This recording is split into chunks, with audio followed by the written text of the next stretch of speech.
उम्र में छोटा लेकिन अपराध की दुनिया का वो गैंगस्टर जिसे न जाने कितने ही युवा फॉलो किया करते थे, जिसने न सिर्फ जुर्म की एक अलग ही दुनिया बनाई बल्कि उस दुनिया को एक नाम और पहचान भी दी। जी हाँ, हम बात कर रहे हैं उज्जैन के दुर्लभ कश्यप की।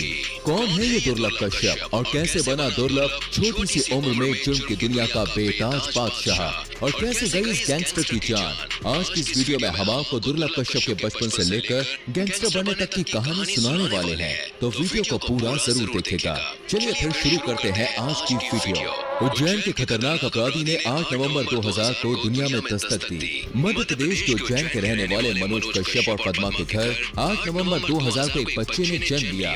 इस बच्चे का नाम रखा गया दुर्लभ। दुर्लभ का मतलब होता है दोस्तों कोई ऐसी चीज जो काफी मन्नतों के बाद मिली हो। इससे तो जाहिर होता है कि माता पिता इस बच्चे से काफी उम्मीद लगाए करते थे। दुर्लभ की माँ एक टीचर थी जबकि उसके पिता भी वेल सेटल्ड थे। इस तरह दुर्लभ एक संपन्न परिवार में जन्मा था और माता पिता का लाडला भी था। और हर माँ बाप की तरह दुर्लभ के माँ बाप का भी ये सपना था कि वो बड़ा होकर डॉक्टर या इंजीनियर बने या कोई ऐसा काम करे ये दुर्लभ जो आज तक किसी ने ना किया हो। दुर्लभ को प्यार से कोहिनूर भी कहा जाता था। इस छोटे से कोहिनूर ने बचपन में ही ऐसे काम किए कि किसी ने भी इसे कोहिनूर कहकर नहीं पुकारा और ये बन गया दुर्लभ कश्यप। दोस्तों वो कहावत है ना कि पूत के पाँव पालने में ही दिख जाते हैं। दुर्लभ का भविष्य भी उसके स्कूली दिनों से ही साफ चमक रहा था, क्योंकि स्कूल के दिनों से ही दुर्लभ ने धीरे धीरे करके अपराध की दुनिया में अपनी पहचान बनानी शुरू कर दी थी। दुर्लभ अपने स्कूल के दिनों में अपने दोस्तों के झगड़ों को सुलझाया करता था। फिर उसने एक काम सीनियर्स के लिए भी किया और पूरे स्कूल में दुर्लभ एक नाम बन गया। कई स्टूडेंट्स उसके साथ रहने लगे। स्कूल में दुर्लभ को कभी सीनियर जूनियर समझ ही नहीं आया, बस समझ आया तो बॉस, जो वो खुद को मानता था।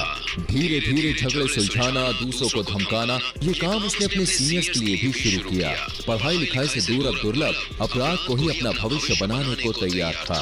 पूरे स्कूल में दुर्लभ की एक धाक थी, उसके सामने आवाज उठाने की किसी की भी हिम्मत नहीं होती। धीरे धीरे अब दुर्लभ की एक गैंग बनने लगी थी। दुर्लभ को सोशल मीडिया पर एक्टिव रहने का काफी शौक था और वो पहला ऐसा गैंगस्टर बना जिसने सोशल मीडिया को अपनी गैंग के एडवर्टीजमेंट का हथियार बनाया। अब उसकी गैंग के साथ उज्जैन के ही कई लोग जुड़ चुके थे, इसलिए उसने अपने और अपनी गैंग को प्रमोट करने के लिए फेसबुक का सहारा लिया।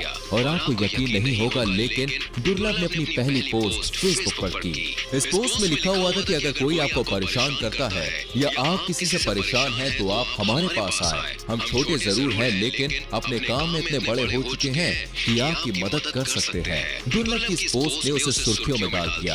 अब तो दूसरे शहरों में भी कई लोग उसके गैंग का सदस्य बनने के लिए उसके पास जा पहुंचे। लेकिन दुर्लभ की गैंग में शामिल होना दोस्तों इतना भी आसान नहीं था, क्योंकि दुर्लभ सोशल मीडिया पर अपने जुर्मों का प्रचार करने के अलावा अपनी गैंग को लेकर भी काफी अलग था और उसने बाकायदा अपनी गैंग को एक ड्रेस कोड भी दिया हुआ था। दुर्लभ की गैंग में शामिल होने के लिए ड्रेस कोड था माथे पर एक बड़ा सा लाल कलर का टीका, गले में गमछा और बाल बड़े बड़े। जब भी दुर्लभ की गैंग में कोई नया सदस्य आता तो पहले उसे ड्रेस कोड के हिसाब से तैयार किया जाता और फिर पूरी गैंग का फोटो खींचकर फेसबुक पर पोस्ट कर दिया जाता। हर नए सदस्य को सोशल मीडिया पर इसी तरह से इंट्रोड्यूस किया जाता। धीरे